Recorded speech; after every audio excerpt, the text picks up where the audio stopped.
తెలంగాణలో గ్రూప్ 2 అభ్యర్థులకు నియామక పత్రాలు దీపావళికి కానుగా అందించినటువంటి ముఖ్యమంత్రి రేవంత్ రెడ్డి లాంఛనంగా ఈ పత్రాలను వారికి అందించారు. శిల్పకళా వేదికలో ఏర్పాటు చేసినటువంటి ప్రజాపాలనలో కొలువుల పండగ కార్యక్రమంలో ఆయన పాల్గొన్నారు. అయితే ప్రభుత్వ లక్ష్యాలను వివరించారు. కొత్తగా నియామక పత్రాలు అందుకున్నటువంటి అభ్యర్థులకు దిశానిర్దేశం చేశారు, బాధ్యతలను గుర్తు చేశారు. మరి ఇక్కడ ప్రభుత్వం అధికారులుగా ఉద్యోగంలో చేరడానికి తమ రక్తాన్ని చెమటగా మార్చి మిమ్మల్ని భుజాన మోసినటువంటి తల్లిదండ్రులను మర్చిపోవద్దని హితవు పలికారు రేవంత్ రెడ్డి.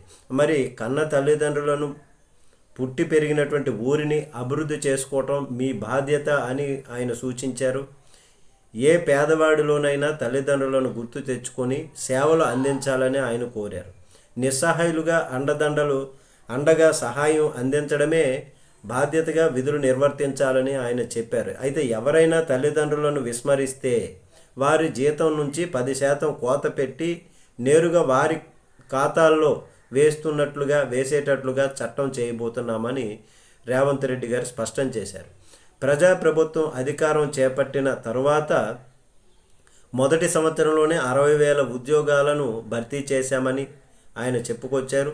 సుదీర్ఘకాలంగా పెండింగ్లో ఉన్నటువంటి ఎస్సీ వర్గీకరణకు శాశ్వత పరిష్కారం చూపించామని, దేశంలో ఎక్కడా లేనటువంటి విధంగా కులగణన పూర్తి చేశామని ఆయన చెప్పారు. అయితే ఇక్కడ నెటిజన్లు కూడా తల్లిదండ్రులు అంటే చాలామంది పిల్లలు ఉద్యోగాలు వచ్చాక తల్లిదండ్రులను పట్టించుకోకపోవటం, ఇప్పుడు 10% తల్లిదండ్రుల అకౌంట్లలో వారి జీతంలోంచి వేస్తున్నటువంటిది ఇది చాలా మంచి విషయం అని నెట్ అంటే ఇప్పుడు వైరల్ అవుతున్నటువంటిది.